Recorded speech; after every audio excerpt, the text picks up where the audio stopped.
What's up, guys, and welcome back to the channel. Today we have a very special guest. His name is Russell Jung, and what we're going to do is what we always do. We're going to talk about how it is that mental health gets juxtaposed with other professionals in the field. And today we have Russell, who has a great and interesting pedigree, right? So he have prior service Army. We have 20 something plus years as a former NYPD tactical instructor, and he is currently one of the co-founders and executors of Aries Tactical.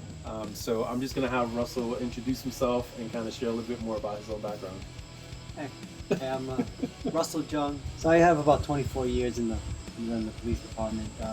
I retired in 2017 out of the strategic response group. Before that, I really started my training career in the police academy as a gym instructor, and I went through different departments in the academy. I wound up in the tactical training unit, and then I also wound up in the firearms and tactics section. I learned a lot of my training and a lot of my thoughts on training came from my years in the police academy and strategic response group. Nice, outstanding. So for those of you guys that are on the job, for those of you guys that are prior service military or veterans, hopefully today will be a special treat, because what we're going to do is that we're going to kind of juxtapose a lot of the training that maybe a lot of you guys have had, and maybe even when it comes to like civilians and the way they think about training, and then the way we work with people when it comes to like mental health and resiliency. So I engaged with Russell through an article that he wrote, and it's Ready, Stress, Go. Ready, Stress, Go. And what I did was that I took a couple of the, I quoted some of the verbiage that he had, and I'm just gonna have us have a dialogue over some of these pieces, because I think you're gonna see a really nice interaction between what it is that he's done and the way that mental health clinicians and therapists try to help their clients, right? So one of the first things that I ran into, and I think it was literally right in the first paragraph, and I will link this if you guys want to read that article. I'll link it in the description down below. So Russell says, the purpose of training is to inspire a sense of confidence and competence where knowledge and skill are otherwise wanting. That's deep, right? Can you expound on that a little bit? Well, I don't know if when we were kids, I can remember our parents used to teach us sink or swim. Right. I remember an incident with one of my friends where his father wanted to teach him how to swim, so he threw him in the middle of the pool, and he said, "Either swim back here or you're gonna sink," and he walked away. The kid hated swimming after that. He made it back, obviously he's alive, but he hated swimming. And that kind of stuck with me for a while. You know, we tend to think that if we just show them the hard way, school of hard knocks, that's the way to learn. That's a horrible way to learn, actually. That actually inspires a sense of fear and worry. And you become apprehensive. You don't want to do it. You stay away from it. You stay clear of it. Just like my friend, never wanted to be near a pool ever again, whether it was, conscious or unconscious. He had nothing. He didn't have anything to do with water. So, what you want to do is you want to teach your kids through confidence. You want to make them stronger. How do you make, if you want to teach your young 17-year-old how to drive a car, you wouldn't throw them on the middle of the BQE. Mm-hmm. Say, okay, you're gonna learn how to drive because it's hard out there. I want to teach you how to drive and we're gonna start in the BQE. No, you bring them to an empty parking lot. Right. You start in an empty parking lot. You show them the controls, how they work. All right. This is your left turn signal. This is your right turn signal. This is the brake. If you need to step on the brake, this is what you slam on. And you have them start driving. Have them start taking the left and right. Right. Then the next thing you want to do, maybe the next day you put up some cones. And you introduce cones. Now it's a little bit more stress. Right. And he has to get through the cones without knocking them down, because the cones represent somebody. Then after that, maybe you put him on a side street, then you'll put them on a main street, Right. then you'll put them on the BQ. So it's progressive. It's progressive. You make them stronger through confidence. Right. So stronger through confidence versus. So what's? I guess we should have shared the rest of the title. I guess we should have shared the rest of the title of the article. So, ready, stress, go, and the rest of the title is something active shooter. Yeah, well, the name's escaping me right now because I wrote a few different articles. Right. But this was really based on the training that, where was the hesitancy? There was hesitancy in going into this active shooter situation. Yes, right, exactly. And everybody's up in arms. Why'd they hesitate? They should have went right in. They're warriors. They need to go right in, go right after the killer. But people fail to realize training has a big part of what you're going to do. Things don't magically happen. The tactical fairy doesn't come out and say, bang, Right. you're going in and you're jumping into action. Right. You're going to fall back to your training. You don't fall back to the movie version of you. You fall back to the training version of you. Right. What you did before is pseudo-reality. Right. That's what you're going to reach for. Exactly. So, so I'll throw myself in there just a little bit in terms of like our community, prior service military, still do a lot of volunteer firefighting, and one of the things that you'll hear a lot in this community is you never rise to the occasion, you only fall back to your highest level of training or lowest level of training, highest level of training, something along those lines.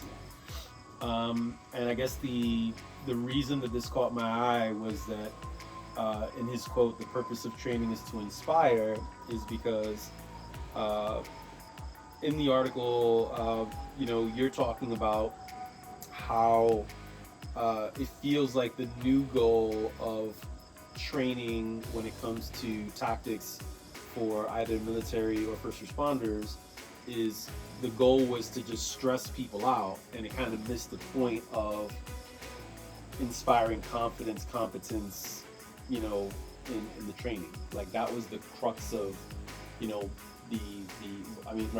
was the crux of the article to the degree.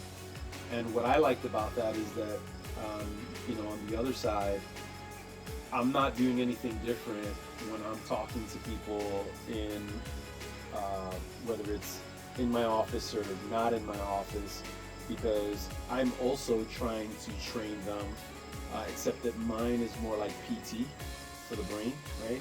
So mine is more like, someone either went through a lot of stress and they're not in a good place, or someone experienced something that was so traumatic that they're not in a good place, and now here I am trying to train them back through, instead of physical therapy, it's psychotherapy, back into fitness, right? So when I kind of look at this, it was a real easy juxtaposition for me to be like, he's dealing with this on the before side, and then a lot of times, sadly, stress injuries happen, and now we're dealing with it. Therapists are dealing with it on the after side, right? A piece of one of the other things that he has shared here is training that leaves participants terrorized, anxious, and bruised fail the foundational idea that makes it meaningful. And I think that's what you were alluding to. Yes. Right? Can you expound on that a little bit? Well, as you know, stress inoculation training came from a Dr. Meikenbaum. I think it was either the late 70s or early 80s. Yep. Very good, very interesting stuff. Yep. He wanted to introduce small amounts of stress to people with certain psychological conditions. The point was trying to inoculate them against the stress by introducing them to small amounts of stress. Incrementally. Yes. What police departments, military, they saw, wow, stress inoculation training. They focused on the stress. They figured if we throw tons of stress on them, it's going to work even better. Right. And this is, and I hate to, talk, down, about the police and the military. They have a difficult task. They have a small window to teach a lot of people. Right. So they want to throw as much as they can at them, not realizing sequence is important. Yes. Right? I'd rather you just, going back to the analogy with the car, learning how to drive a car. Yep. I'd rather you keep me in the open lot and teach me good mechanics, because the same mechanics I use in training, driving, turning the wheel, giving the directional, looking at the mirror, is the same mechanics I'm going to use on the BQE. There's no difference. Right. So that same map that you created on the line is the same map you're going to reach for in a holy shit situation. Oh yeah. So in our community, we call those training scars. To some degree, as a matter of fact, I remember during Desert Storm, Desert Shield, 1990, 91, whatever that time frame was. Marines are very fond of saying things like "train as you fight," and it was really interesting. There was actually people that were engaging the enemy, and when their rifle jammed, they raised their hand because at the rifle range, you had a primary marksmanship instructor that if you had a rifle jam, you'd have to raise your hand. They would have to come over and fix your malfunction. Right? It's like, so that is a training scar and a half. If you're in the middle of a battle, all of a sudden you see somebody raise their hand, you're like, what are you doing? What's going on? I have a malfunction. I give you another training scar that I saw on video. This was years ago when I worked in the tactical training, and I was teaching people, we were changing the curriculum to try to make it more street operational. And, we were talking about training and how this training scars happen and how they could be detrimental to your health. Right. In the field. Yep. So, training, right? We want gun takeaways. Oh. You want to take away the gun, right? Get the gun out of the way, take away the gun and give it back to your partner.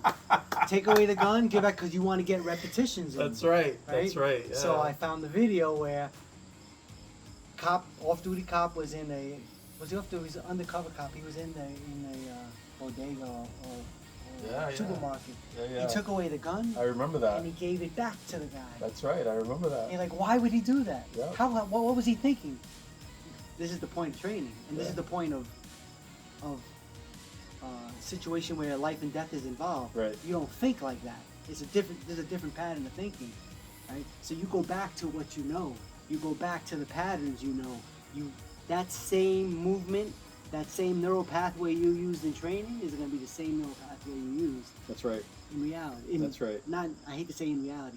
In training, it's the same one you're going to use in a life and death situation. Right, exactly. And so, like, if we even balance this a little bit, right? Because on the one side, you have professionals that are going into danger in such a way where, they're being trained / inoculated. Hopefully, if we're saying it this way, like they're being trained appropriately to handle whatever it is that's, whatever that circumstance is. So for instance, whether it's a fireman going into a fire, someone in the military, going off to fight a battle or a war, or a law enforcement officer running towards the sound of bullets in a civilian context. One of the things that, if I balance this off, one of the things that immediately comes to mind is whether it's a big department or a small department, every person that's in that arena should really think about training for themselves, right? Like being able to be their own trainer, if I kind of say like invest in their own training, right? So that they can be as proficient as possible. And then of course on the other side, what happens when life beats in on you, and this is where I start talking about like my clients, right? Life beats in on you, and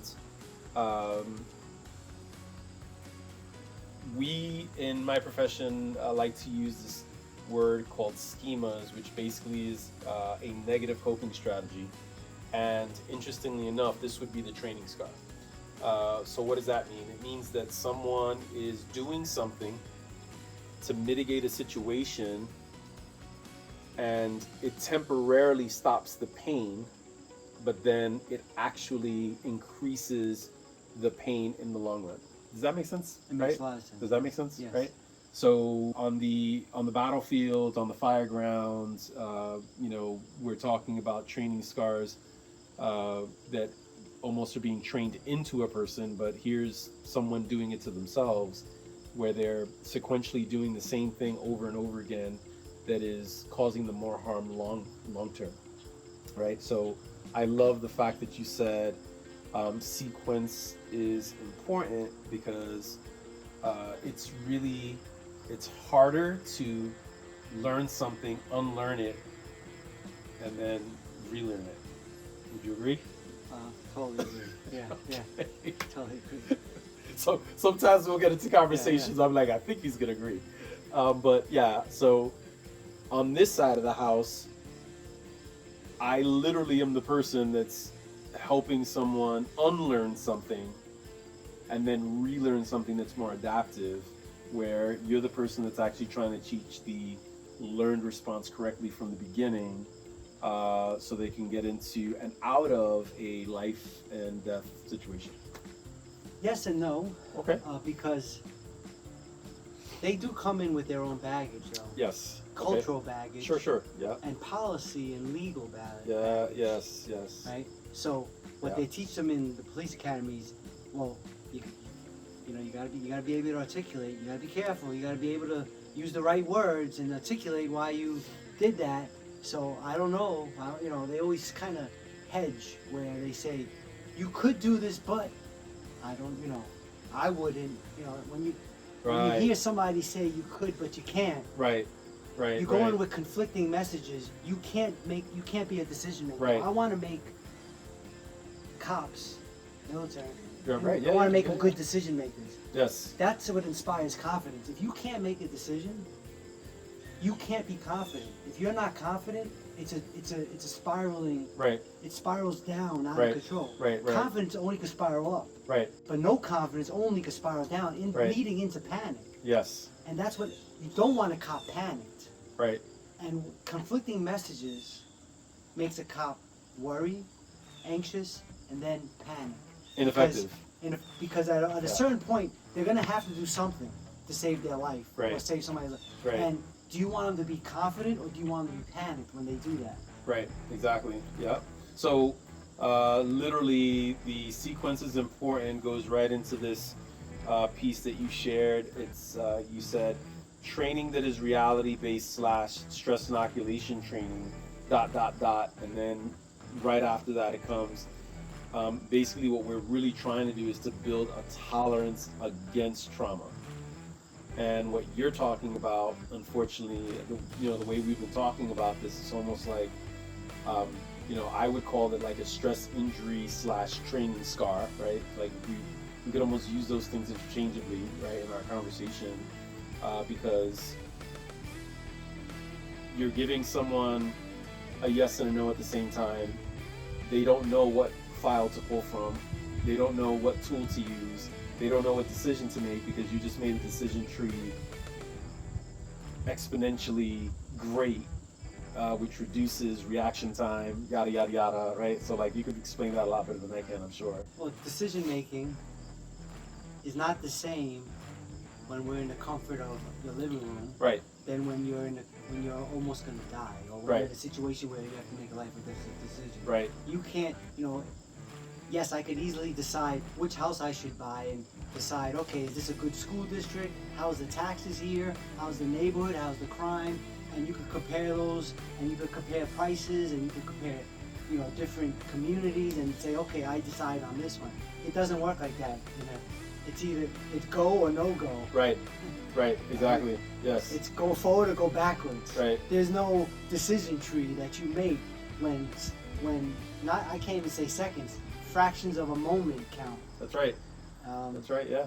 You're using a different part of your brain. You're not using the forebrain. You're using something more like a mammalian brain. Absolutely. That's just that's more of your emotional brain you're using. You're not using your thinking brain. Yes. The right word. Absolutely. Right. Yeah. So, when we talk about reality-based training, again, I don't like using that term necessarily, because it's all pretense. Because there's nothing real about reality-based training.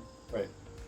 We can make things real as we can, but we know it's not real. Right. I could get a gun and I could put ammunition in it, and it could be a plastic bullet with paint in it, and with gunpowder, it could sound real, and you could feel it could hurt, but it's not real. Right. No matter how much you want to try to make things real. So we got to stop saying we got to make it real. We got to make it real in training, because that's all nonsense. It's all bullshit. Okay, we'll take it. All right. What you got to do is you got to create good schemas. Yes. All right. You got to create good neural pathways. Right. It may not be as sexy and cool as the TV version of training, but if I only have so much of your time, I'm going to teach you right.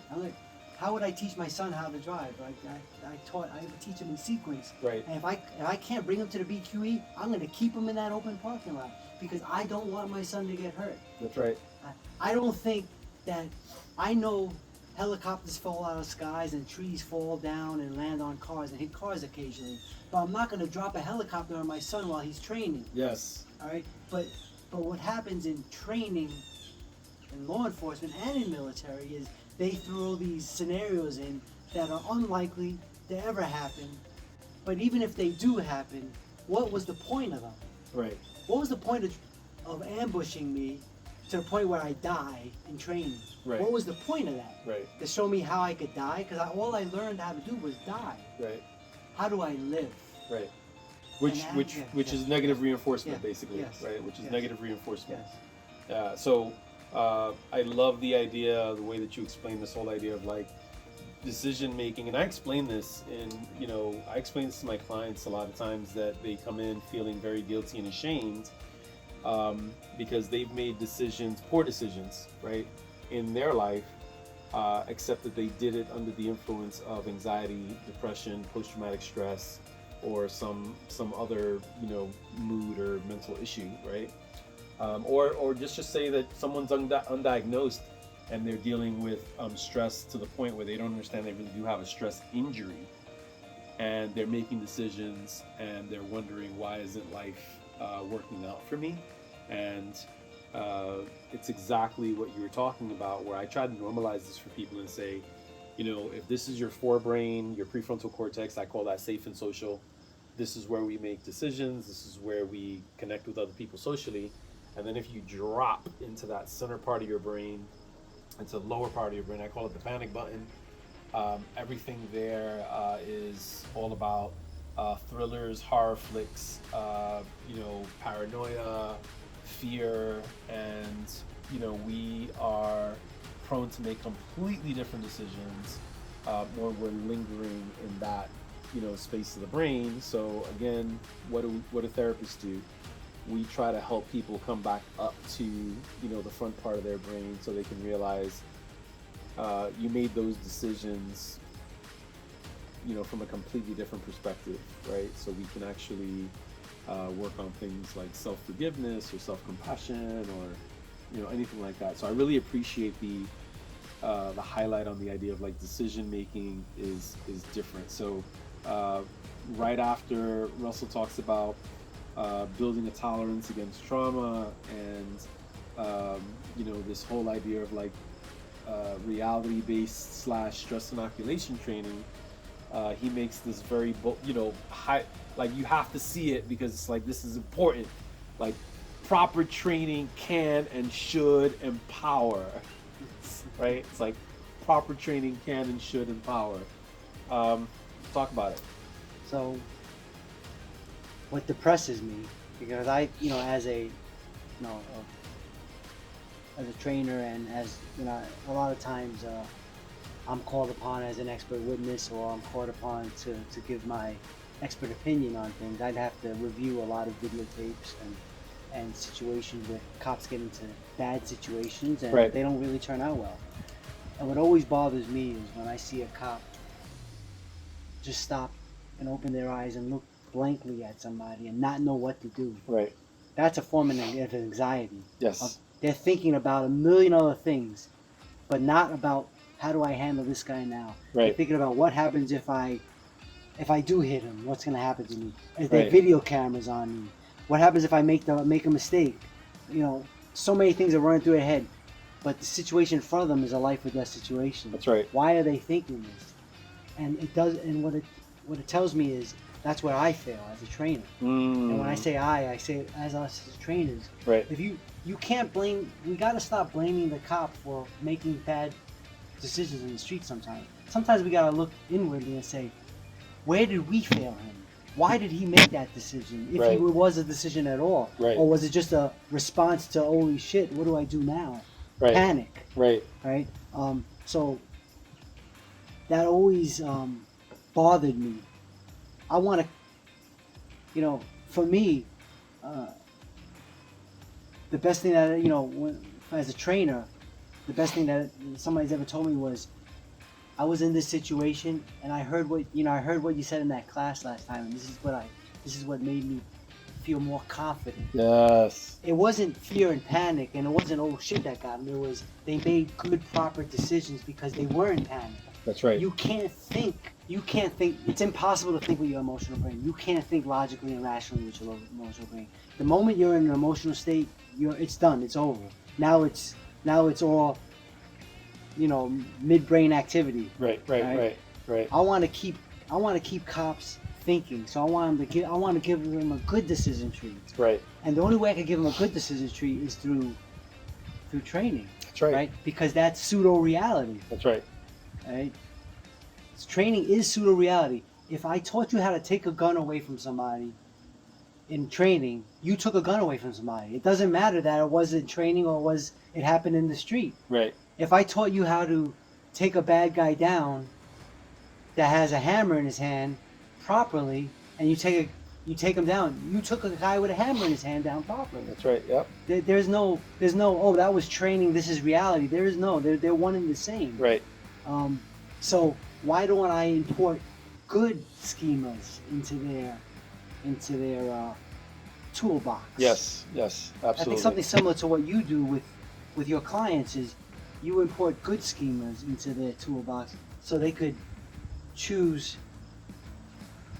when they're facing that holy shit situation. Right. They could make the right choices. That's right. Because they were there, right? Yeah. So I love it. I often tell my clients or people that I'm having conversations about mental health with, I often say the difference between someone having post-traumatic stress issues and someone not having post-traumatic stress issues is that the person that is more resilient or overcomes the situation, in that moment, that person said, I got this, and the other person said, holy shit. That's exactly right. Right? 100%. I agree with you. Right. Because it's how you see the situation. If Right. you see the situation as untenable, Right. and holy shit, why am I here? Right. That's all you're going to take away with you is that Right. emotional baggage. Right. If you see this, I got this. And I could tell you from firsthand experience, when I was a young cop, and then when I had more time on the job, when I started understanding how to handle myself and handle other people through confidence, not through worry and anxiety and, Right. oh my God, what do I do now? Right. 'Cause a lot of stuff I got through in the early part of my job was an accident. Right. I got through, yeah, and it was great, but it doesn't mean it was the right way to do it. Right. And it didn't feel the best way. As I got more time on the job, and I got more seniority and more understanding and more brain under my belt, if that makes sense, Mm-hmm, any sense to you, I didn't have to put hands on people as much. Even though they were high emotion, Right. I could put, because I started realizing I got this. I understand this. Right. And I understand what I could do and what I can't do. That's right. I'm not guessing what I could do and what I can't do. Right. And that's what good training does. It helps make that I got you. So when I train somebody, I always tell them this: everything you learn today, I got you. Don't worry about it. If you have to go to a department hearing, if you have to go to court, I'm going to testify for you. You give them my name, and I'm going down. Here's my number. Nice. Call me up. Nice. Because you need to make good decisions, and Right. you need to make quick decisions. Right. You can't make decisions out of anxiety, because that's not a decision. That's panic. Right. Right. That's emotional. That's That's right. the wrong part of your brain. You Right. want to make a decision. Right. So let's add a little bit of science to this for a second. So if I say, and I'll explain this, right? So every decision that we make basically starts off emotionally, and then we kind of confirm it rationally, right? Now I'll say it this way. Um, uh, we have neural pathways that travel from our heart to our head 80% more than from our brain back down to our heart. And what I loved about what happens, and you guys may want to go and rewind this, and you guys can see what I saw. As you were talking about like the "I got this" moment, you had a smile on your face. You were talking about confidence. You stood up taller in your chair, and you felt good because you knew, right? So there goes the union between "I got this" because it feels right, because I know that this is the way that I'm supposed to go. So imagine like you're lost, and you're like, I don't know where to go, and you feel kind of like alone and trapped, versus, oh, I know exactly where I live, I know exactly the direction that I need to go, and you just step out and make it happen. um, the way that whole thing just transpired, right? If you guys kind of go back and see this, you'll see that if it doesn't matter how grave the situation is, right? I'll use, who I'm going to talk about, but I'm not going to mention any names. But the difference between a human response and a tactical response, right? Or a human response versus a trained response. I tell people all the time, like, there's no difference between me and anybody else running into a fire, except that um, I'm trained and you're not, right? So I know what to look for. There's no difference between me and somebody else running towards, or you running towards the sound of bullets, because you're trained to mitigate that circumstance, and this other person is not, right? Um, if you have that training, if you are very confident that you can do that, it feels good because you know that you got the file. Going back to "I got this" versus "holy shit," right? And just to kind of like put all that stuff together scientifically, it starts here, goes back up. Once it feels good and we know that we're good, now it almost confirms itself. Is basically the idea, right? I don't know if that was a tangent or not, but No, I think you hit the point. Yeah. right. So in other words, science backs it up, is what I'm basically saying, right? Science does back it up. Just this is the way we're wired. Um, so you put down in your article, mass murderers do not emerge out of nowhere. They telegraph their troubled intentions, and I absolutely love that. Because obviously there's real world ramifications for that, and then on my side of the house there's ways that I try to help my clients. But what do you want to share with the community about this idea? So we got the movie version of reality, and then we have reality. Right. The movie version of reality needs drama. It needs to be intense. It needs to capture your intention. Your attention. Sorry. Right. And it has to draw you in. So, the movie version of reality is, look, the guy just snapped out of, talk about active shooters. Right. He snaps out of nowhere and he just goes on a rampage. Right. Because that tells like, holy shit. I mean, it could come out, violence can happen anywhere at any time. Right. You'll never know it's coming. That's never true. Right. And they've proven that over and over again. That's right. The Secret Service has proven that. They did a joint study with the Department of Education. I forget the year now. This was about at least 10 years ago at this point. Sure, yeah. And then they did another study about maybe 10 years, about 6 or 7 years later. In the first study, they said 85% of the time, they tell somebody else, or they show signs of That's right. Of Yeah. the intention to commit mass murder. And then the study that happened 6 or 7 years after that, they said the Secret Service, when they did the study, they said 100% of the time, they have signs, and they tell somebody. That's right. They either have signs or they tell somebody that they're gonna what their intentions are. Exactly. Yeah. So what that tells me is 100% of the time we could stop these active shooters. But what do we focus on? We focus on the cool part, the active shooter part, the response. We don't focus on the mitigation, which is more in your wheelhouse. Right. Because we all see these things. Everybody knows about these things. Columbine, everybody knows about Columbine. That happened many years ago. But you know, when Columbine happened, they said you never would have known. They were nice kids, quiet kids. You never would have known. That was not true at all. Right. It's been proven over and over and over again for the last 20 years. Absolutely. That was untrue. Right. And in fact, everybody knew about it. Parents knew about it. Not just his parents, but other parents knew about it. Right. Law enforcement knew about it. The school knew about it. The courts knew about it. But nobody talked to each other. Mm. Nobody said, maybe we should do something about it. And if we look at every active shooter since then, the ones that we have enough data on, the ones I've looked at, Virginia Tech, another one. Right. Again, everybody knew something was wrong with this kid, but nothing was done. Nobody said no. Right. You can't do that. Nobody said this is inappropriate. Nobody checked that behavior. That behavior just kept on escalating until the point of the actual incident. So the pathway to violence, there is a long pathway to violence before it gets to the point where they start killing. And again, you can find these things with the Secret Service. You can find these things. FBI Behavioral Unit did another study on active shooters that talk about the pathway to violence. Right. Excuse me. Right. And you could read these things. There's signposts along the way. That's right. Yeah. You could read them. You could see them. You could intervene anytime you want during that, but nothing's done between that. And that's why we wait till it happens. Right. Right. It's very reactive instead of proactive in that aspect. Yeah. So obviously, what we're talking about can be very sensitive, and if I say tacticians or people in the field may think about this and talk about this differently, not to be insensitive about it.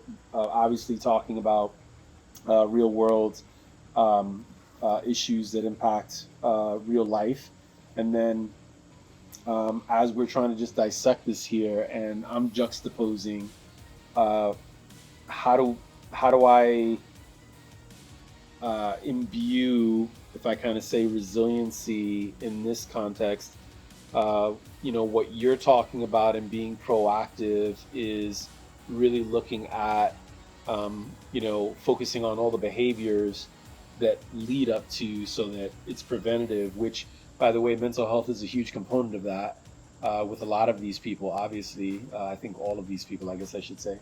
But when I'm working with a client, whether they're suffering from, anxiety, depression, panic, whatever it is, I kind of say the same thing, right? Someone says to me, and I just woke up one day and I thought I was having a heart attack. And what they were having was a panic attack. And they said it just happened. Right? And if you take a history, a lot of times there's a significant amount of emotional stress, people commuting 2 hours, working 12 hours a day. There's poor social engagement, poor relationships. Things are deteriorating because it's just one piece of stress after another piece of stress stacked on each other. And then you have like the emotional straw that breaks the camel's back, right? So, I juxtapose that idea of, I absolutely believe that we can prevent a lot of these things by looking at these behavioral markers way in advance. And I use the same philosophy with a client that is suffering from something and saying, hey, this didn't come out of nowhere. So if we can reverse the things that got you here, we can start climbing back out, right? I mean, like, it seems very simple when we think about it that way, but I think it's like really, really effective, right? I think perspective is key, right? Perspective is key. Where you there was one training I used to do this with me and my partner. We're doing like a tactical type of mindset and dealing with cops mostly, law enforcement. Right. What would you do if, right? And believe it or not, this happens more than you think.